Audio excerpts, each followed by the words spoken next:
Welcome back to another episode of Raising Real Estate Standards.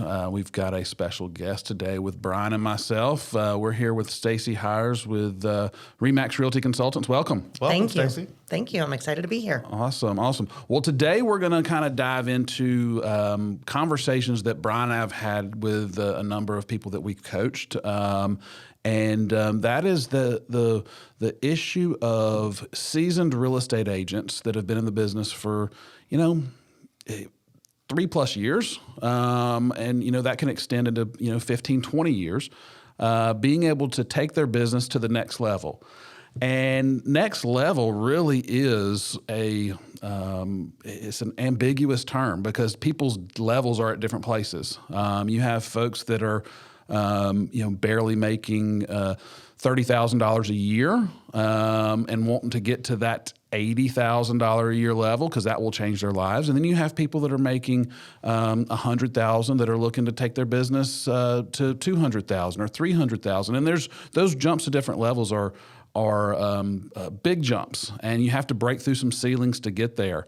And so that's what we're going to kind of unpack today. I know Stacie has made these jumps in her career, and we'll kind of walk through those struggles and whatnot. So welcome. And so Stacie, do us a favor. If you'll talk to our audience, kind of lay the groundwork of who you are. Some people might not know who you are, how you got into the real estate business, and we'll just go from there. Awesome. Well, thanks for having me, guys. My name is Stacie Hiers, and I have been in the business for over 18 years now. I kind of got in by accident. I think a lot of people actually do, they fall into it. And my husband and I had an opportunity to come home to Greensboro, which is where we're from, after being gone for about 7 years, and run a property management company, which we knew nothing about. So much fun, isn't it? It was horrendous. And I was a stay-at-home mom with 3 little kids at the time, and I looked at Christian, my husband, one day, and I said, I am miserable. I hate doing this. I'm not chasing rent. I'm not fooling with repairs. And I said, but I kind of like this real estate gig. And I said, maybe I'll go get my license. I had no clue what that meant. None. I just went, took the class, didn't know how to go about picking a place to work. Like I said, I had 3 little kids at home. Got into it, started with Prudential Carolinas Realty, and started doing foreclosures. And I did foreclosures for about 15 years, selling for the banks. And I knew that I didn't want to do that forever. I knew that the market would not be there forever, so that I needed to transition into the retail side of things. And I started that transition probably about 8 years ago, but I really dove into it about 3 or 4 years ago. So yes, I have 18 years of experience, but really only 3 or 4 years as a true full-time in the, boots on the ground type of agent. Awesome.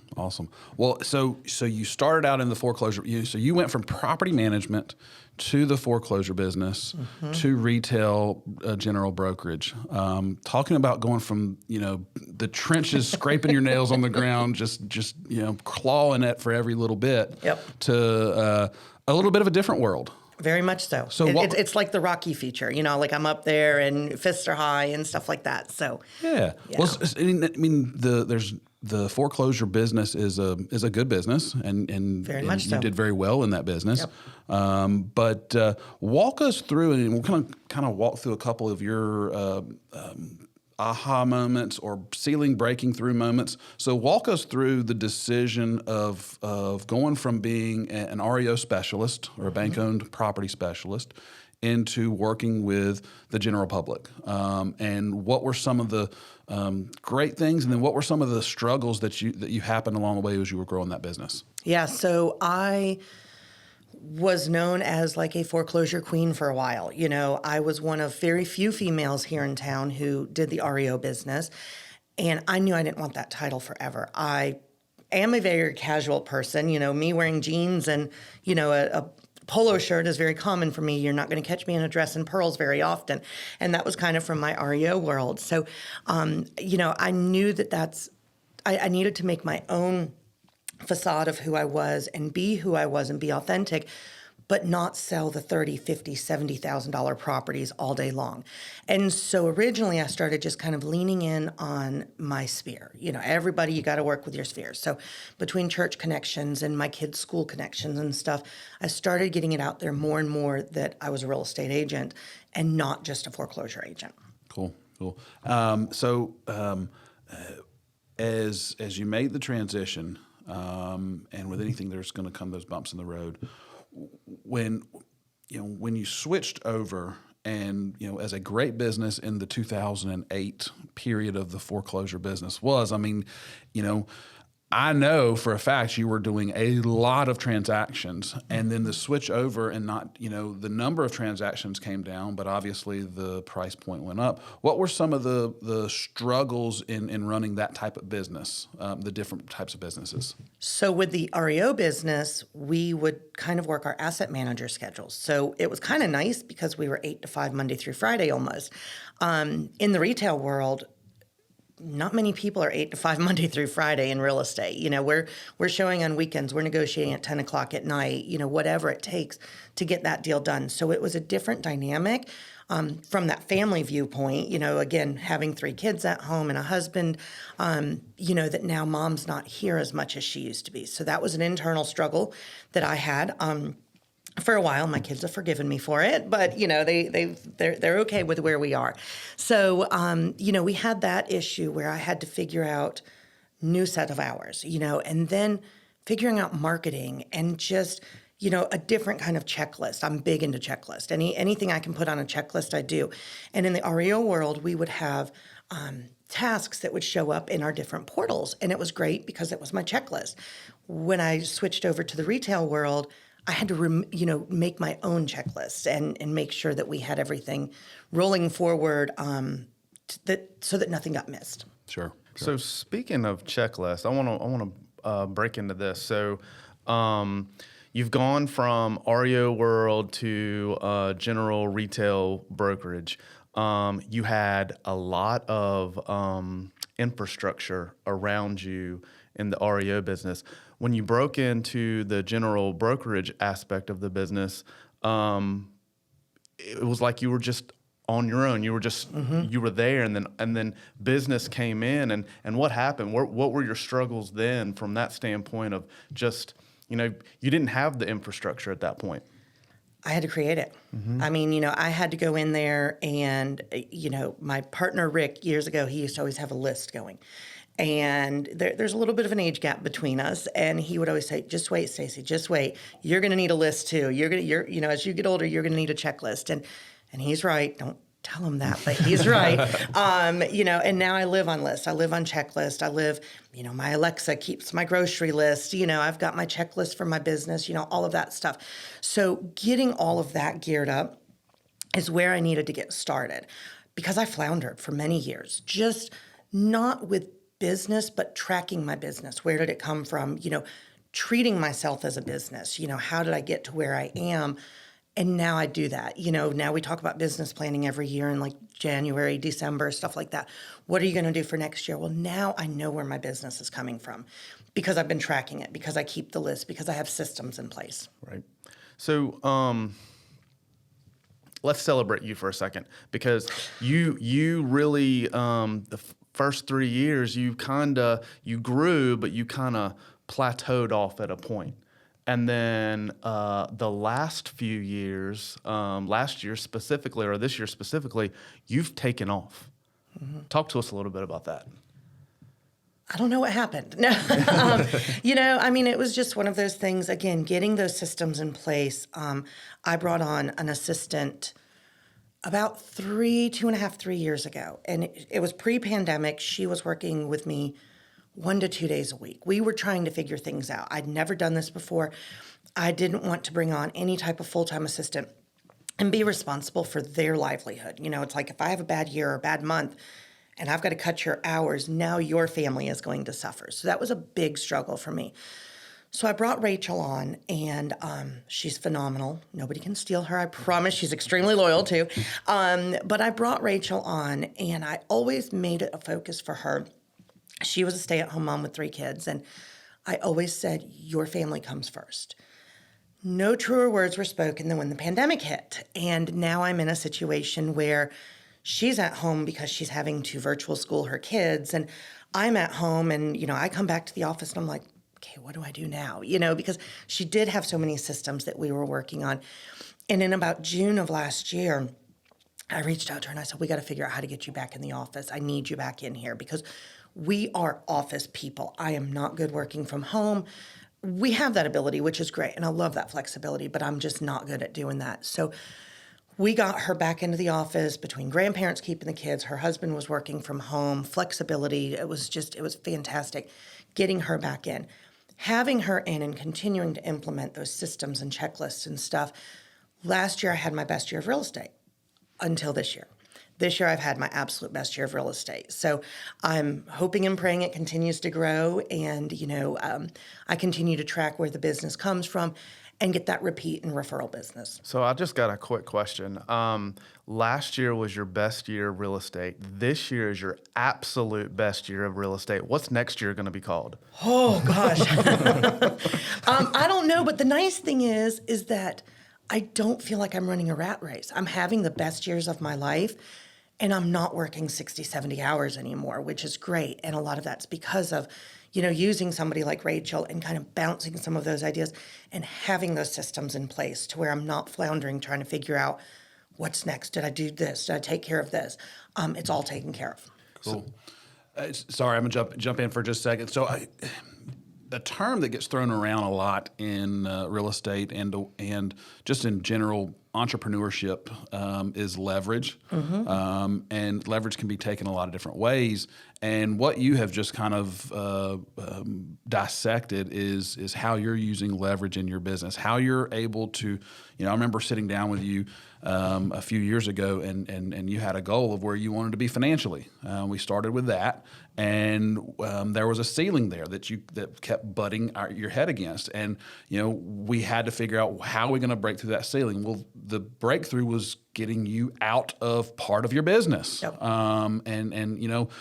I've a lot of our business partners, they'll you can ask them right now, what is the biggest bottleneck in our business? It's me. It's you. It's us. We're the biggest bottleneck in our business, and if you can remove yourselves from those things that are not causing your business to run smoothly, and you can bring somebody in that's so much better at those things than you are, everybody wins. The person doing them wins because they're doing things that's making them feel good. They're getting compensated well for it, and then you're getting your time back, which you can use for friends, more business, whatever it may be.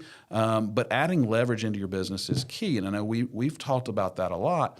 And so, walk us through what that felt like when you finally realized, you broke through the scared, we're not going to go through I'm scared to do this. We understand that bringing somebody in or adding something into your business is scary. But walk us through what it felt like, or when you had that aha of, okay, this was the right decision.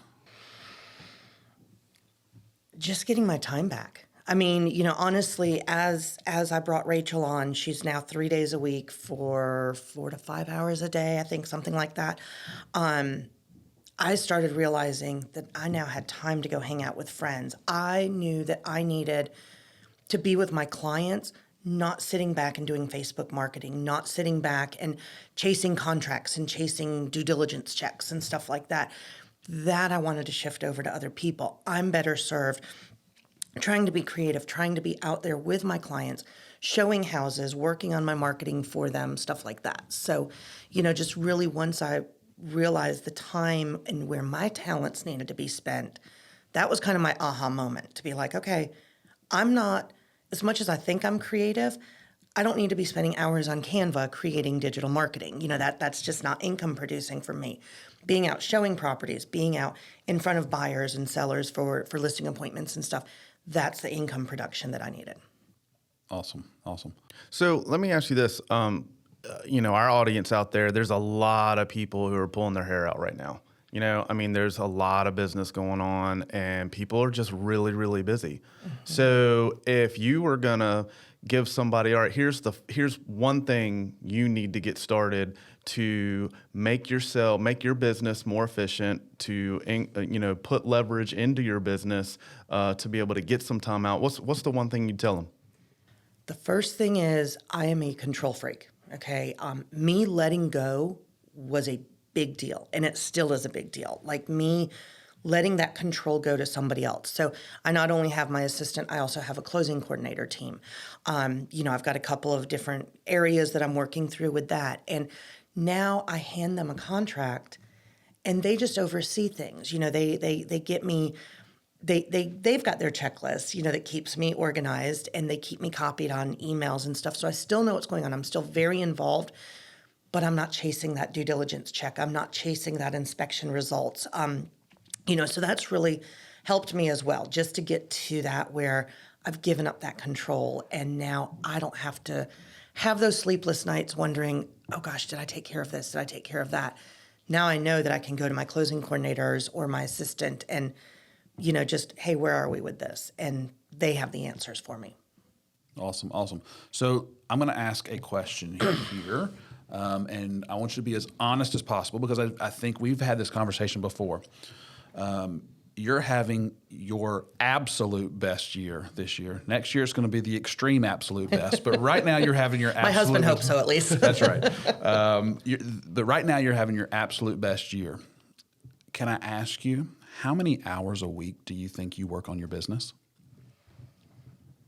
30 to 40. Did y'all hear that? 30 to 40. Not 90 to 180, not 24/7. 30 to 40 hours and having an amazing year, massive production. This is what leverage is about. This is what leverage brings you. It brings you a peace of mind. It brings you balance in your life. And more importantly, and maybe not more importantly, but just as importantly, it brings you financial gain as well, that you could not have achieved on your own. And that's the important thing, that as we're building our business and we're going through, as a new agent, you want to learn the business, you want to know what's going on. But as you learn the business and you understand the different aspects of it, if you're doing this with the mindset of, okay, I'm figuring it out, but I'm figuring out what I'm not good at, and then I'm going to actively try to pull those pieces away from me so I can go do the things that I'm really good at. And in our case, most of the time, most high-producing real estate agents are very much type A personalities that like to be with people. And sitting behind a desk shuffling papers and making sure that their files are organized is not the highest and best use of their time. And so that is, as a new agent, figuring those things out early on is super important. So as we delve into things, you were an early adopter into bringing on an assistant and helping you take your business to the next level, because you did it within a very short period of time of making that jump away from REOs to the retail side. I know that we're also trying to build in leverage into our company to help agents that may have a fear of hiring that person, because I know you had that fear of, oh my gosh, I'm going to have to make enough money to not only pay for myself and my family, but also provide for this person who's given up their time to come work with me. And so as people are starting to dip their toes on it, there are other options out there that don't require you to take that 100% leap in the deep end and become an HR manager and an employer. You can leverage other aspects of stuff. Mm-hmm. Absolutely. And one thing, yes, I work 30 to 40 hours a week. That's my choice. I could work 40, 50, 60 and make that much more money. But for me, time is more important. I love to travel. I love to, do things around my house, see my kids who are all grown now. That's more important to me than trying to chase another paycheck. There's enough business for everybody. So I'm like, I'll take the lighter workload so that it's kind of spread around for other agents too. I want to hit on something there too, because, Mark, you talked a little bit about a mindset, but really the mindset that you have to have, and Stacy's portrayed this, is you have to have that mindset of abundance, that we live in abundance and not the scarcity mindset. That's the biggest difference. Breaking out of that scarcity mindset, I've got to hold on to everything because it may not be here forever, versus that abundance mindset. We're going to do great. So, hey, I need your help, so I'm going to give you this. I need your help, so I'm going to give you this. And then all of a sudden, more stuff comes in. That is one of the biggest pieces to all this. Mm-hmm. It is. And it's one of the biggest struggles that new entrepreneurs or even experienced entrepreneurs have, because, it's not guaranteed. Don't be wrong. We live in a world of abundance, absolutely no question. And those that have that mindset prosper on a much higher level than those that don't. And so getting over that hump of not having to hold on to everything is a scary thing. But I encourage new agents to enter the business with that mindset and know that giving up is going to give you more. And those that have been in the business for a long period of time that are literally tired. You said this a minute ago, that the agents and in our business are working harder than ever to get a deal done and working numerous number of hours. And they're just tired. I have had that conversation with my people. I'm just tired. Well, if you're tired, you're about a year or two, you're behind of needing to bring leverage into your business. Yes. You should have done it before. I encourage you to do it now. Start where you are. Understand that there have been people who have done this before you. This is not rocket science. This is something that somebody has trudged the way before. So ask questions. Talk to somebody who has done it. That's the one great thing about our industry. People love to talk about what they're doing. Mm-hmm. We love to talk about ourselves. We love to talk about what we're doing. Not giving away the trade secrets, but just in how things run, people love to talk about those things. As we wind down today's podcast, Stacie, do you have any final words for our audience? Just like you said, if you're running that rat race and you just feel like you're always a step behind, you're a year late. Figure out how to use that leverage. We've got other options at the office where I work where we can use showing services, stuff like that, which is amazing. Back in the spring when I was working 50, 60 hours a week, it's because I was very buyer heavy.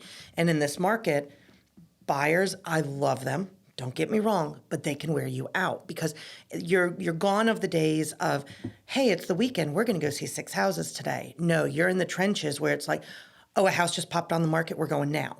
And that can get very tiresome very quickly. So knowing where you need to be with your business and where you can leverage that, finding a new agent to pay, give them some money to go show when you're double booked. That's one way to start leveraging. You're not committing to a full-time or part-time assistant. You're not committing to a couple $100 on a transaction fee. You're committing to $50, $75 for somebody to open a door, for your client to be able to get in, which is super important, with the understanding that they still are your client. They're just opening the door type thing. Sure. So that's another way that you can really leverage your business and help out a brand new agent, but still allow yourself the time to serve all of your customers. Awesome. Well, guys, I think this has been a fantastic topic. I think that there's a lot of people out there that could take a lot from this. And again, as you are listening to this, playing this back, just take action. Take the first step of bringing leverage into your business. It's going to bring balance into your life. If you're looking to break through those ceilings, if you've been at a $50,000 income and you're looking to get to $100,000, or you're at $100,000, you're looking to get to $250,000 or $300,000 in income, or you're at $300,000 and you're looking to get to $1 million in gross commission income. It's all about putting the right people around you, the right systems around you. You are not going to personally do this by yourself, so just take that next step and add leverage into your business. Thank you, Stacie. You're welcome. We really appreciate it. And until next time, this has been Raising Real Estate Standards, and we will see you again.